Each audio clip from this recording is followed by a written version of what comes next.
दुनिया की सबसे बड़ी सच्चाई यह है कि जितना हम इसे समझते हैं उतना ही यह हमारे सामने नए रहस्य खोल देती है। पहाड़ों के बीच छिपे शहर, चट्टानों में उकेरी गई प्राचीन सभ्यताएं, रहस्यमयी मार्ग और ऐसे अवशेष जिनका अस्तित्व ही हमारी समझ को चुनौती देता है। यह सब बताता है कि इस धरती पर अनगिनत कहानियां अब भी अधूरी हैं। हर जगह, हर खंडहर, हर प्रतीक मानो हमें पुकार रहा हो कि इतिहास अब भी खत्म नहीं हुआ है, बस उसकी आवाज सुनने वाले कम हो गए हैं। तो चलिए अब शुरू करते हैं इस धरती की रहस्यमयी यात्रा। नंबर 1, बामियान, खो चुकी बुद्ध प्रतिमाओं की अमर प्रतिध्वनि।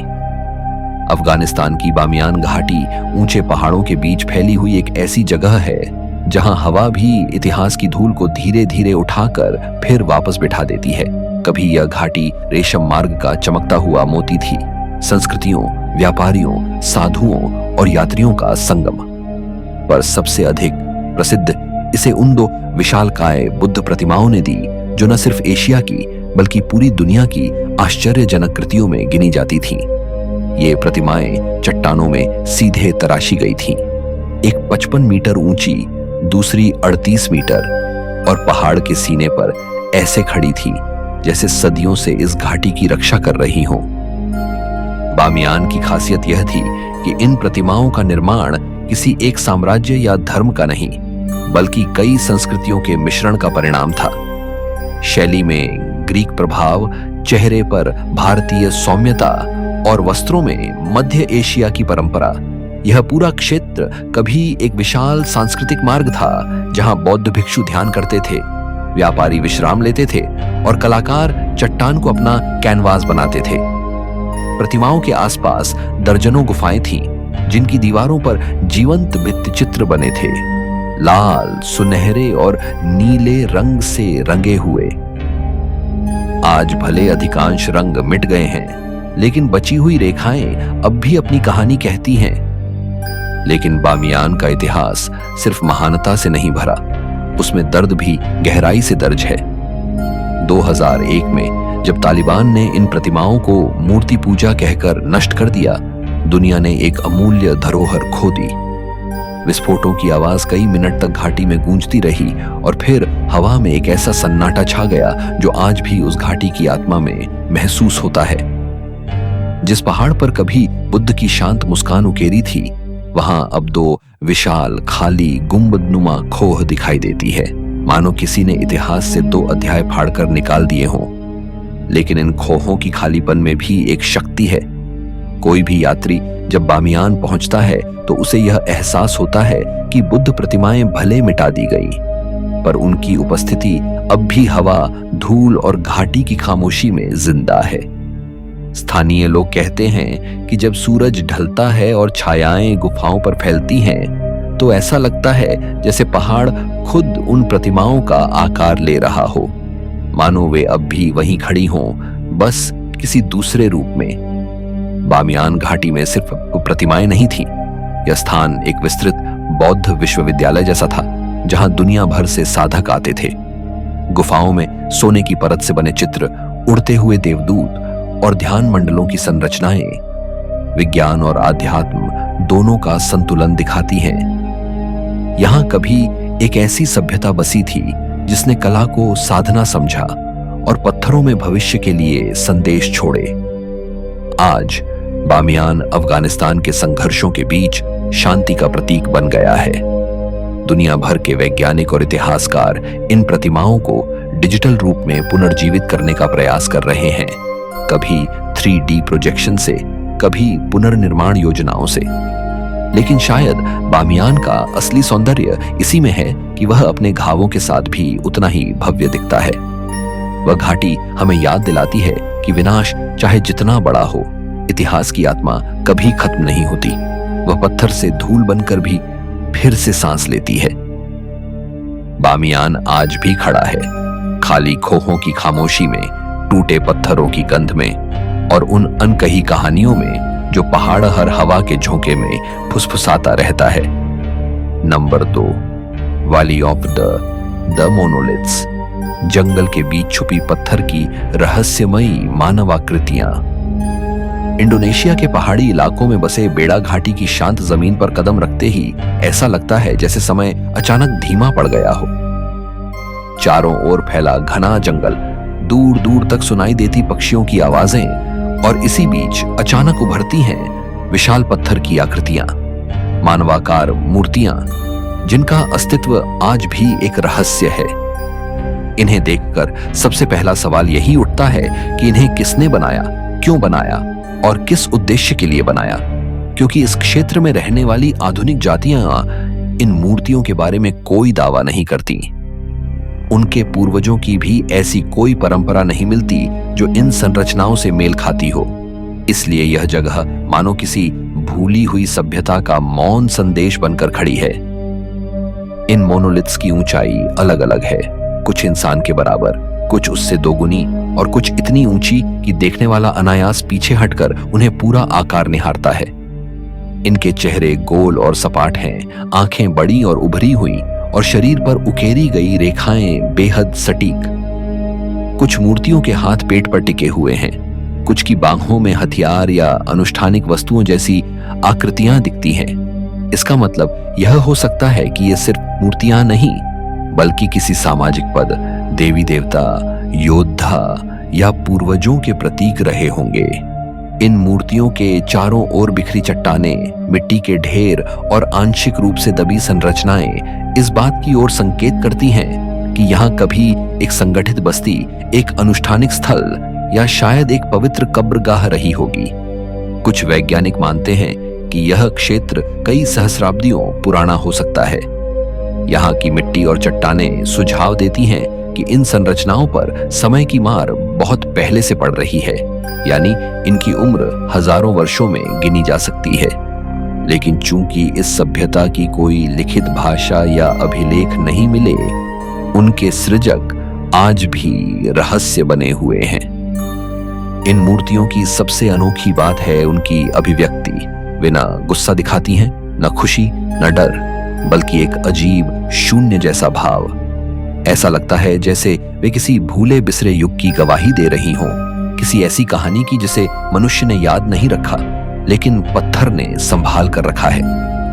कई मूर्तियों के आसपास पत्थर के घेरे, उभरी हुई वेदियां या धरती में बने चौकोर गड्ढे मिलते हैं, जो यह संकेत देते हैं कि यहाँ अनुष्ठान या बलि जैसे कोई पवित्र कार्यक्रम होते थे।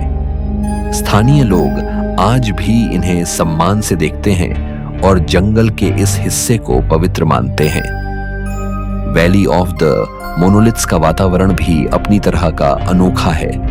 चीड़ और उष्णकटिबंधीय पेड़ों के बीच इन आकृतियों की मौजूदगी किसी अलौकिक दृश्य जैसी प्रतीत होती है।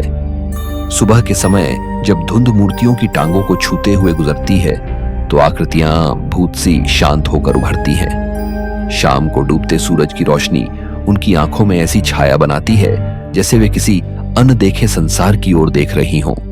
यहाँ की खामोशी भारी है, ऐसी खामोशी जिसमें पुराने समय की सांसें अब भी अटकी हैं। आज भी यह स्थान कम लोगों को ही जात है। आधुनिक दुनिया की भागदौड़ से दूर यह घाटी इतिहास और प्रकृति के उस बिंदु पर खड़ी है जहां दोनों ने मिलकर एक ऐसा स्मारक बनाया जो शब्दों में बयान करना कठिन है। मोनोलिथ्स हमें यह एहसास कराते हैं कि जीवन की हर परत दर्ज नहीं होती। कभी कभी सभ्यताएं मिट जाती हैं, पर उनके पत्थर खड़े रहते हैं, उन लोगों की कहानियां सुनाते हुए जिनके नाम तक दुनिया भूल चुकी है। नंबर 3, तामगाली। सूरज, देवताओं और पूर्वजों की चट्टानों पर उकेरी गई गूंज। कजाकिस्तान की सूनी घाटियों और कटी फटी चट्टानों के बीच अचानक एक ऐसा स्थान दिखाई देता है जहां पत्थरों पर सिर्फ आकृतियां नहीं, बल्कि हजारों वर्षों की मान्यताएं, अनुष्ठान और जीवन के रहस्य दर्ज हैं। यह है तामगाली, एक विशाल पत्थर कला स्थल जहां सूरज के देवता, मानवाकृतियां, पशु, अनुष्ठानिक नृत्य और अजीब प्रतीक सदियों पुराने संदेशों की तरह फैले हुए हैं। यह वह जगह है जहां चट्टानें बोलती हैं, आकाश अपना इतिहास लिखता है और मनुष्य अपनी आध्यात्मिक यात्रा की छाप छोड़ जाता है। तामगाली की सबसे विशेष पहचान है सूर्य देव आकृतियां, जिन्हें देखकर ऐसा लगता है जैसे उनके सिर के चारों ओर तेजस्वी किरणें फैली हों। इन आकृतियों का चेहरा गोल, शरीर साधारण रेखाओं में परिभाषित, परंतु उनके चारों ओर उकेरे गए चमकीले वृत्त यह बताते हैं कि ये किसी साधारण मनुष्य की तस्वीर नहीं, ये शक्ति, प्रकाश और आकाशीय ऊर्जा के प्रतीक थे। कई आकृतियों में उनके हाथ ऊपर उठे हुए हैं, जो किसी अनुष्ठान या आह्वान को दर्शाते प्रतीत होते हैं। विशेषज्ञ मानते हैं कि ये सूर्य पूजा, मौसम परिवर्तन या कृषि से जुड़े पवित्र कार्यक्रमों का हिस्सा रहे होंगे। इन चट्टानों पर सिर्फ देवता नहीं, बल्कि आदिवासी जीवन की पूरी झलक मिलती है। यहाँ शिकार के दृश्य हैं, जहां तीर कमान लिए लोग जंगली जानवरों का पीछा करते दिखते हैं। कुछ स्थानों पर महिलाएं और बच्चे किसी नृत्य या गीत के रूप में दिखते हैं, और कुछ आकृतियां ऐसी हैं जो मानो एक समुदाय की कहानी बयां करती हों।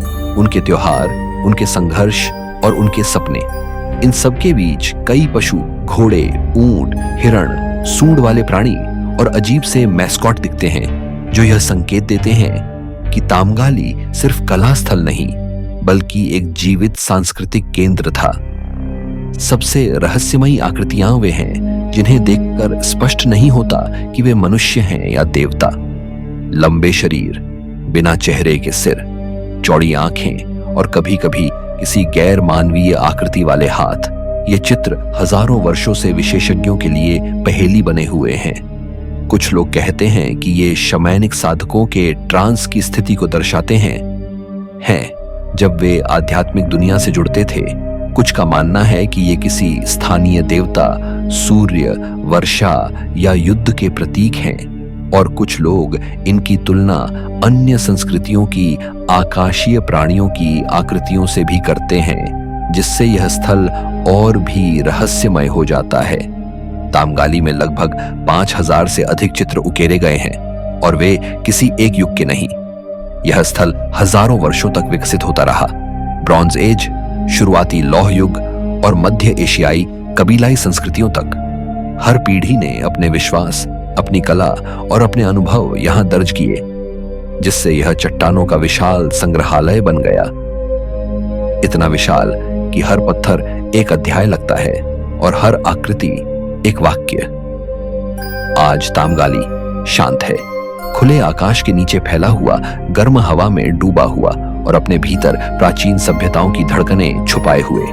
लेकिन जो भी यात्री यहाँ पहुंचता है, वह महसूस करता है कि यह स्थान केवल देखने की चीज नहीं, बल्कि महसूस करने की जगह है। हर रेखा, हर प्रतीक, हर सूर्य देव की चमक जैसे हमें याद दिलाती है कि मनुष्य हमेशा से भय, आस्था, प्रकृति और ब्रह्मांड के बीच अपना अर्थ खोजता रहा है।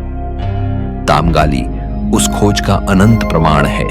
नंबर 4, डन्नोटर कैसल, समुद्र की खाई में छुपी स्कॉटलैंड की अटूट विरासत। स्कॉटलैंड के उत्तर पूर्वी तट पर, जहां उत्तरी सागर की लहरें चट्टानों से टकराकर एक बेचैन गूंज पैदा करती हैं, वहीं समुद्र के किनारे एक ऊंची, अलग थलग पड़ी चट्टान पर खड़ा है डन्नोटर कैसल। दूर से देखने पर यह किला किसी भूले हुए साम्राज्य का प्रहरी लगता है, समुद्र और आकाश के बीच सस्पेंडेड, मानो समय ने इसे अपनी मुट्ठी में रोककर रख लिया हो। यहां पहुंचने के लिए एक संकरे, घुमावदार रास्ते से गुजरना पड़ता है, जहां हवा तेज चलती है और नीचे अनंत गहराई तक गिरती चट्टानें दिखाई देती हैं। लेकिन जैसे ही कोई यात्री इसके प्राचीर के भीतर कदम रखता है, वह महसूस करता है कि इतिहास यहां सिर्फ पत्थरों में नहीं, बल्कि हवा की हर लहर में बसा है। डन्नोटर की कहानी सिर्फ एक किले की नहीं, यह शक्ति, विद्रोह, विश्वास और त्रासदी का जीवित दस्तावेज है। स्कॉटिश इतिहास में यह स्थल कई निर्णायक मौकों पर केंद्र में रहा। 17वीं शताब्दी में जब कोवेनेंटर्स, धार्मिक स्वतंत्रता के लिए लड़ने वाले स्कॉटिश लोग को पकड़कर लाया गया, उन्हें इसी किले की काल कोठरियों में ठूंस दिया गया था। संकरी, बंद, समुद्र पर खुलती हुई उन कोठरियों में हवा और पानी की नमी मिलकर ऐसा वातावरण बनाते थे कि कई कैदी जीवित नहीं बच पाए। आज भी जब कोई उन अंधेरी कोठरियों में जाता है, तो ऐसा लगता है जैसे दीवारें उन लोगों की पीड़ा को अब भी संभाले हुए हों। लेकिन डनोटर का सबसे गौरवपूर्ण अध्याय स्कॉटलैंड के क्राउन ज्वेल्स से जुड़ा है। अंग्रेजों के आक्रमण के दौरान इन कीमती प्रतीकों को बचाने के लिए स्कॉटिश नागरिकों ने अत्यंत चतुराई दिखाई। किले पर घेरा डाल दिया गया था, लेकिन स्थानीय लोगों ने एक साहसिक योजना बनाई। रानी के आभूषणों को किले से बाहर तस्करी करके चर्च में छिपा दिया गया। इस तरह राष्ट्र की गरिमा और पहचान को बचा लिया गया। आज भी स्कॉटलैंड डनोटर को एक ऐसे किले के रूप में याद करता है जिसने अपनी चट्टानों पर सिर्फ पत्थर नहीं बल्कि राष्ट्रीय गौरव भी संभाल कर रखा। डनोटर कैसल समुद्र को भी कहानी का हिस्सा बना देता है। यहाँ की हवाएं तीखी हैं, लहरें विशाल हैं और जब तूफान आता है तो ऐसा लगता है जैसे समुद्र स्वयं किले से बातें कर रहा हो। सुबह के समय जब धुंध समुद्र से उठकर किले को ढक लेती है तो संरचनाएं प्रेत जैसी दिखने लगती हैं। मीनारें छाया में गायब होती हुई, दीवारें धुंध में सांस लेती हुई। इसी माहौल के कारण यहाँ भूतिया घटनाओं की कहानियां भी फैल गई हैं। स्थानीय लोग ग्रीन लेडी का जिक्र करते हैं, एक रहस्यमयी महिला जो किले के पुराने हिस्सों में कुछ खोया हुआ खोजती हुई दिखाई देती है। कुछ कहते हैं कि यह किसी खोए हुए खजाने की खोज है, तो कुछ मानते हैं कि वह अपने परिवार से बिछड़ी आत्मा है। आज डनोटर कैसल खंडहर है, लेकिन उसकी मजबूती और भव्यता अब भी वैसे ही कायम है जैसे सदियों पहले थी। टूटी दीवारें, खुले मैदान, हवा में उड़ती घास और समुद्र की दूर तक सुनाई देने वाली गूंज, यह सब मिलकर एक ऐसा दृश्य बनाते हैं जिसे देखकर लगता है कि इतिहास अब भी खत्म नहीं हुआ। वह बस धीमे स्वर में यहां भी जारी है। कोई भी यात्री जब किले की ऊंचाई से समुद्र की ओर देखता है तो उसे समझ आता है कि यह जगह क्यों सदियों से अटूट खड़ी है। यह सिर्फ एक किला नहीं बल्कि साहस, बलिदान और स्मृतियों का पत्थरों में लिखा हुआ ग्रंथ है। नंबर 5, गिलगल रेफाइम, दानवों, देवताओं और अनदेखी शक्तियों का रहस्यमयी पत्थर वृत्त। इजराइल के गोलान हाइट्स में फैले सुनसान लावा मैदानों के बीच अचानक एक विशाल पत्थर वृत्त दिखाई देता है। इतना बड़ा, इतना सटीक और इतना रहस्यमय कि इसे देखकर कोई भी सोच में पड़ जाता है कि इसे किसने बनाया और क्यों बनाया। यही है गिलगल रेफाइम, जिसका अर्थ है दैत्यों का चक्र। एक ऐसा नाम जो यहाँ के हर पत्थर पर एक अजीब प्राचीन कंपन की तरह महसूस होता है। इस स्थल पर 42,000 टन पत्थर 5 कॉन्सेंट्रिक रिंग्स में सटीकता से जमाए गए हैं। इसे ऊपर से देखने पर इसका आकार किसी विशाल ऊर्जा मंडल या खोए हुए युग के किसी खगोलीय यंत्र जैसा लगता है, लेकिन असली रहस्य इसकी उम्र, उद्देश्य और निर्माण तकनीक में छुपा है। एक ऐसा रहस्य जिसे न आज का विज्ञान पूरी तरह समझ पाया है और न ही इतिहासकार। कहा जाता है कि यह जगह 5,000 साल से भी पुरानी हो सकती है, यानी स्टोनहेंज से भी प्राचीन। लेकिन यहाँ सबसे विचित्र बात यह है कि आसपास की प्राचीन बस्तियों में कोई भी ऐसी संस्कृति नहीं मिलती जिसने इतना विशाल कार्य करने की क्षमता या आवश्यकता दिखाई हो। गोलान हाइट्स की जनजातियां इस संरचना का श्रेय रेफाइम को ये वही रहस्यमयी दैत्य जाति है जिनका जिक्र यहूदी और मध्य पूर्वी ग्रंथों में मिलता है। कुछ लोक कथाएं कहती हैं कि ये दैत्य आसमान से उतरे थे, मानवों से बिल्कुल अलग, और उन्होंने धरती पर कुछ स्थानों को ऊर्जा स्तंभ की तरह उपयोग किया था। गिलगल रेफाइम उन्हीं स्थानों में से एक माना जाता है जहां पृथ्वी और आकाश का मिलन हुआ था। इस संरचना का केंद्र एक 15 फुट गहरा मकबरा है, एक अजीब लंबे आकार की दफन गुफा जिस पर आज भी बहस जारी है। कुछ विद्वान कहते हैं कि यहाँ किसी राजवंशीय नेता का अंतिम संस्कार हुआ होगा, लेकिन यह प्रश्न फिर भी हवा में तैरता है। अगर यह कब्र है तो कब्र इतनी विशाल पत्थर रचना के बीच क्यों रखी गई? और अगर यह कब्र किसी सामान्य मनुष्य की नहीं बल्कि किसी गैर मानवीय सत्ता की थी, तो क्या यह संरचना उस शक्ति के सम्मान, भय या आह्वान के लिए बनाई गई थी? गिलगल रेफाइम की सबसे चौंकाने वाली विशेषता है इसकी खगोलीय सटीकता। इसका मुख्य मार्ग गर्मियों की संक्रांति पर सूर्योदय के साथ सीधी रेखा बनाता है। कुछ रिंग्स चंद्रमा और तारों के विशेष चक्रों के साथ संरेखित हैं। ऐसी सटीकता जो हजारों साल पुरानी सभ्यता बिना आधुनिक उपकरणों के कैसे हासिल कर पाई होगी। यही बिंदु कई शोधकर्ताओं को इस संभावना की ओर ले जाता है कि यह स्थान किसी प्रकार का प्राचीन खगोलीय वेधशाला, ऊर्जा केंद्र या शायद कुछ और था, कुछ ऐसा जो हमारी समझ से परे है। कुछ सिद्धांत यह भी कहते हैं कि यह संरचना एक लैंडिंग पैटर्न या आकाशीय नेविगेशन मार्कर रही होगी, विशेषकर क्योंकि गोलान क्षेत्र में कई प्राचीन ग्रंथ आकाश से उतरती देव जातियों का उल्लेख करते हैं। पत्थरों का गोल घेरा और उसका समांतर रिंग सिस्टम किसी ऊर्जा प्रवाह या स्थान संरेखण जैसा लगता है। कई यात्रियों ने यहां असामान्य चुंबकीय गड़बड़ियां, कंपास डिस्टरबेंस और रात में अजीब रोशनी दिखने की रिपोर्ट भी दी है। चाहे यह प्राकृतिक हो या किसी प्राचीन तकनीक का अवशेष, कहना कठिन है। लेकिन सच्चाई चाहे जो हो, गिलगल रेफाइम एक ऐसा स्थल है जहां कदम रखते ही लगता है कि हवा भारी हो गई है, जैसे किसी प्राचीन शक्ति की परतें आपके चारों ओर फैल गई हों। पत्थर चाहे शांत खड़े हों, पर उनके बीच से गुजरते समय लगता है कि वे देखते हैं, सुनते हैं और याद रखते हैं। यह चक्र सिर्फ चट्टानों का नहीं, यह समय, रहस्य और शायद आकाश से उतरी किसी सभ्यता का शेष निशान है, जिसकी कहानी आज भी अधूरी है। नंबर 6, रहस्यमयी स्टोन स्फीयर्स, प्राचीन गोलाकार पत्थरों में छुपी परग्रही तकनीक की अनकही पहेली। Costa Rica, Bosnia, Mexico, New Zealand और श्रीलंका, दुनिया के कई कोनों में एक जैसी रहस्यमयी गोल पत्थर की गोले मिलते हैं, जिन्हें देखकर हर युग का मनुष्य हैरान रह जाता है।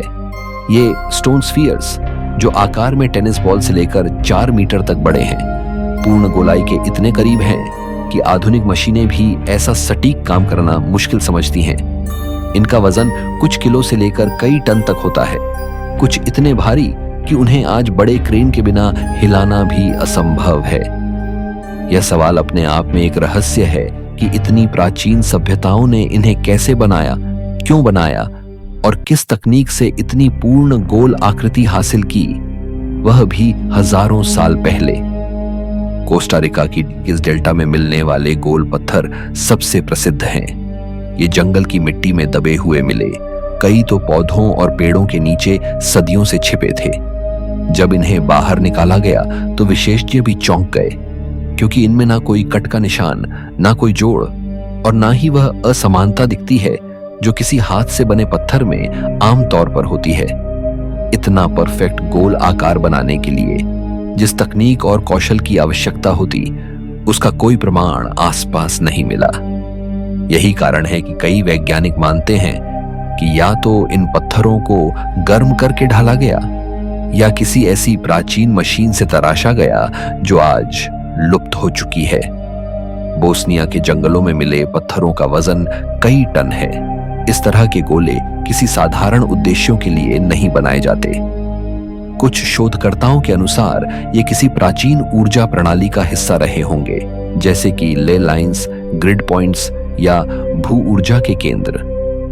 इन गोलों को किसी विशेष जगह रखने से पृथ्वी की प्राकृतिक ऊर्जा को नियंत्रित करने की कोशिश की गई होगी। कुछ ग्लोबल ग्रिड थ्योरीज कहती हैं कि पृथ्वी पर एक जाल बना हुआ है, जिसमें कुछ शक्तिशाली बिंदु दुनिया भर के रहस्यमयी स्थलों को जोड़ते हैं, स्टोनहेंज, गीजा, नाज़का और ईस्टर आइलैंड की तरह। स्टोन स्फीयर्स उन्हीं बिंदुओं में ऊर्जा स्थिर करने या प्रवाह बढ़ाने वाला हिस्सा माने जाते हैं। इन पत्थरों में सबसे ज्यादा विवादित सिद्धांत वह है जिसमें इन्हें परग्रही तकनीक या एलियन टच से जोड़ा जाता है। कारण भी यही है, इतनी सटीक गोलाई, इतनी भारी आकृति और इतना विशाल वितरण क्षेत्र किसी सामान्य मानव सभ्यता की क्षमता से परे लगता है। कुछ पत्थरों में चुंबकीय गुण भी पाए गए हैं, जिनकी वजह आज तक स्पष्ट नहीं हो सकी। कुछ पर अजीब रेखाएं और पैटर्न उकेरे हुए हैं, जो किसी खगोलीय नक्शे, नक्षत्र स्थिति या पृथ्वी के ऊर्जा चक्रों से मेल खाते प्रतीत होते हैं। विशेषज्ञों के एक गुट का मानना है कि यह पत्थर किसी प्राचीन, शायद गैर मानवीय सभ्यता द्वारा पृथ्वी पर छोड़ी गई तकनीक का अवशेष हो सकते हैं, लेकिन सबसे बड़ा रहस्य यह है कि इनका उद्देश्य क्या था। क्या ये नौवहन के संकेत थे? क्या ये किसी खोए हुए साम्राज्य की सीमाएं दिखाते थे? क्या ये शक्ति केंद्र थे जहां अनुष्ठान होते थे? या ये किसी ऐसी तकनीक का हिस्सा थे जिसे हमने अभी समझना शुरू भी नहीं किया? कोस्टा रिका के ग्रामीण आज भी मानते हैं कि ये गोले आसमान से गिरे थे। कुछ कहानियों में इन्हें देवताओं के हथियार के रूप में बताया गया है, तो कुछ में किसी प्राचीन यंत्र का हिस्सा। ये स्टोन स्फीयर्स दुनिया की उन गुत्थियों में से एक हैं जहां हर सिद्धांत सही भी लगता है और अपूरा भी। हर पत्थर एक सवाल है, इतना भारी, इतना परफेक्ट और इतनी जगहों पर पाए जाने के बावजूद इनके इतिहास में एक भी लिखित प्रमाण नहीं मिलता। आज भी जब कोई इन विशाल गोल पत्थरों के सामने खड़ा होता है तो उसे यही महसूस होता है कि यह सिर्फ पत्थर नहीं, यह किसी भूली हुई ज्ञान व्यवस्था का हिस्सा है, शायद किसी ऐसी सभ्यता का जो हमारी कल्पना से कहीं आगे थी, शायद किसी ऐसी बुद्धिमत्ता का जिसकी छाया आज भी इन गोल सतहों पर शांत होकर चमकती है। नंबर 7, आल्मेंद्रस सर्कल, पृथ्वी के सबसे प्राचीन ऊर्जा स्तंभ और आकाश का रहस्यमयी पत्थर जाल। पुर्तगाल के एलेंतेजो क्षेत्र की शांत पहाड़ियों के बीच जैतून के पेड़ों और लाल मिट्टी से ढकी धरती पर अचानक एक ऐसा स्थल उभरता है जो समय की सीमाओं को चुनौती देता है। यह है आल्मेंद्रस क्रोम लेक, यूरोप का सबसे पुराना, सबसे विशाल और सबसे रहस्यमयी मेगालिथिक सर्कल। एक ऐसा स्थान जो स्टोनहेंज से भी हजारों साल पुराना है। खेतों के बीच फैले 95 से अधिक पत्थर अलग अलग आकार, अलग अलग दिशाओं में खड़े हुए, लेकिन सब मिलकर एक ऐसी ज्यामितीय संरचना बनाते हैं जो साधारण नहीं बल्कि खगोलीय, ऊर्जा संबंधी और अनुष्ठानिक उद्देश्य दर्शाती है। आल्मेंद्रस सर्कल की सबसे चौंकाने वाली बात इसकी सटीक पोजीशनिंग है। पत्थरों की दिशा सूर्य और चंद्रमा के प्राचीन चक्रों से मिलती है, विशेषकर ग्रीष्म संक्रांति और शीत संक्रांति पर उगने ढलने वाले सूर्य से। इतनी सटीक खगोलीय संरेखण से यह सवाल उठता है कि 7000 साल पहले रहने वाले लोग बिना किसी आधुनिक उपकरण के ऐसी गणना कैसे कर पाए। यही कारण है कि बहुत से शोधकर्ता इसे एक प्राचीन ऑब्जर्वेटरी, एक ऊर्जा केंद्र या फिर आकाशीय संचार से जुड़े स्थल के रूप में देखते हैं। इन पत्थरों में कई पर रहस्यमयी अंडाकार, सर्पाकार और चंद्र सदृश चिन्ह उकेरे गए हैं। कुछ शोध बताते हैं कि ये प्रतीक उस समय के लोगों की आध्यात्मिक भाषा थे, लेकिन कुछ आकृतियां इतनी जटिल और वैज्ञानिक दिखती हैं कि यह प्रश्न उठता है कि क्या यह सिर्फ मानवीय कला थी या इस सभ्यता के पास कोई ऐसा ज्ञान था जो आज हमें उपलब्ध नहीं है। आल्मेंद्रस का एक और रहस्य है इसकी ऊर्जा असमानता। कई यात्रियों और वैज्ञानिक शोधकर्ताओं ने यहाँ असामान्य चुंबकीय गतिविधियां महसूस की हैं। कंपास यहाँ हल्का विचलित होता है और कुछ खास पत्थरों के पास खड़े होने पर शरीर में गर्म या ठंडी तरंगे महसूस होती हैं। कई लोगों के अनुसार यह स्थान पृथ्वी की ले लाइंस यानी प्राकृतिक ऊर्जा प्रवाह के बिंदुओं का हिस्सा हो सकता है। यह वही सिद्धांत है जो स्टोनहेंज, नाज़का और गीजा जैसे स्थलों में भी दिखाई देता है। कुछ सिद्धांत यह भी सुझाव देते हैं कि यह पूरा सर्कल एक विशाल ऊर्जा ग्रिड था जहां पत्थरों की ऊंचाई, दिशा और दूरी ऊर्जा को केंद्रित या प्रसारित करने के लिए निर्धारित की गई थी। कुछ विद्वान इसे प्राचीन तकनीक कहते हैं, एक ऐसी तकनीक जो ध्वनि, कंपन, सूर्य चक्र और पृथ्वी ऊर्जा को समझने पर आधारित थी। स्थानीय किंवदंतियां और भी गहरी जाती हैं। कहा जाता है कि यह जगह तारों से आए आगंतुकों का पवित्र स्थल था। उनके अनुसार पत्थर सिर्फ लगाए नहीं गए, उन्हें कहा गया कि जहां गिरना है वहां खुद खड़े हो जाए। यह विश्वास शायद अतिशयोक्ति लगे, लेकिन जब कोई व्यक्ति उस सर्कल के केंद्र में खड़ा होकर चारों तरफ पत्थरों की बिल्कुल सही दिशाओं को देखता है तो उसे यह एहसास होता है कि यहाँ कुछ तो ऐसा है जो सामान्य मानवीय समझ से परे है। सुबह के समय जब धुंध पत्थरों के बीच तैरती है तो वे किसी प्राचीन अनुष्ठान की तरह उभरते हैं, ऊंचे, मौन लेकिन शक्तिशाली। शाम को डूबते सूरज की किरणें इनको ऐसे छूती हैं जैसे किसी प्राचीन शक्ति को फिर से जागृत कर रही हों। रात में तारों के नीचे यह स्थान एक जीवित नक्शे जैसा लगता है, मानो आकाश और धरती के बीच कोई गुप्त संवाद अभी भी चल रहा हो। आलमेंद्रस सर्कल सिर्फ एक पुरातात्विक स्थल नहीं, यह एक जीवित पहेली है। यहां खड़े हर पत्थर में एक लय है, एक दिशा है और एक उद्देश्य जो हजारों साल बाद भी आज तक अनकहा है। यह स्थान याद दिलाता है कि मानव सभ्यता का इतिहास शायद उतना सरल नहीं जितना हमने समझ लिया है। कहीं ना कहीं किसी भूले समय में हमने तारों, ऊर्जा और प्रकृति को समझने की एक उन्नत भाषा खो दी, और आलमेंद्रस उन खोए हुए शब्दों का अंतिम पुस्तकालय है। नंबर 8, व्हाइट हॉर्स हिल, प्राचीन देव आकृति या किसी अनदेखी सभ्यता का आकाशीय संकेत। इंग्लैंड की शांत ग्रामीण घाटियों में बसे ऑक्सफोर्डशायर के ऊंचे चाक पहाड़ियों पर एक ऐसा चिन्ह उभरता है जिसे समझने की कोशिश आज भी जारी है। यह है व्हाइट हॉर्स, यानी पहाड़ी की ढलान पर बना एक 110 मीटर लंबा विशाल घोड़े का प्रतीक। इतना साफ, इतना तेज और इतना विशाल कि इसे देखने के लिए आपको जमीन से नहीं बल्कि आसमान से देखना पड़ता है। यह आकृति किसी साधारण कला या जनजातीय प्रतीक से कहीं आगे है, क्योंकि इसे देखकर लगता है मानो यह किसी ऊपर से दिखने वाले दर्शक के लिए बनाया गया हो। यह विचार ही इसके रहस्य को और गहरा कर देता है। व्हाइट हॉर्स लगभग 3000 साल पुराना माना जाता है, यानी लोहे के युग से भी पहले का। इसकी रचना चाक मिट्टी को हटाकर की गई, जिससे निचला सफेद पत्थर उभरकर आकृति बनाता है। सवाल यह है कि उस समय के लोग यह कैसे सुनिश्चित कर सकते थे कि उनका बना हुआ प्रतीक हवा से देखने पर भी बिल्कुल सही दिखेगा। उस समय कोई विमान नहीं, कोई ऊंचा टॉवर नहीं, कोई हवाई दृश्य नहीं, फिर इतनी खगोलीय सटीकता कैसे मिली? यही वह बिंदु है जहां कई शोधकर्ता इसे प्राचीन भूचिन्ह, ऊर्जा केंद्र या आकाशीय संचार संकेत मानते हैं। कुछ सिद्धांत कहते हैं कि यह घोड़ा घुड़सवारी संस्कृति का प्रतीक था, लेकिन इसकी संरचना इतनी आधुनिक, इतनी ज्यामितीय और इतनी वैज्ञानिक है कि यह सिद्धांत हल्का लगता है।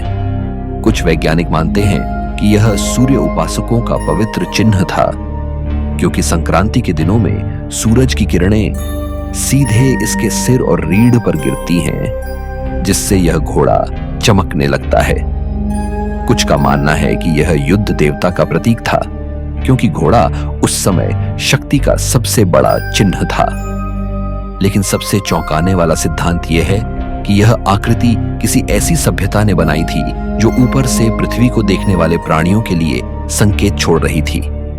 ऐसा इसलिए क्योंकि इंग्लैंड के कई क्षेत्र, व्हाइट हॉर्स हिल, स्टोनहेंज, एवेबरी, सब एक सीधी ऊर्जा रेखा पर स्थित हैं।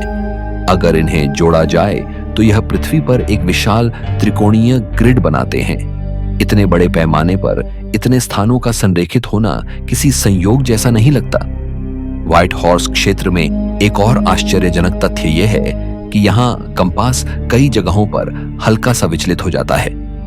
कुछ शोधकर्ता इसे भूचुंबकीय असमानता कहते हैं, जबकि कुछ लोग इसे ऊर्जा शिफ्ट का प्रमाण मानते हैं। कई यात्रियों ने बताया है कि जब वे पूरी आकृति के केंद्र यानी घोड़े के दिल पर खड़े होते हैं तो उन्हें शरीर में एक हल्का कंपन या गर्माहट महसूस होती है, मानो धरती से कोई अदृश्य तरंग गुजर रही हो।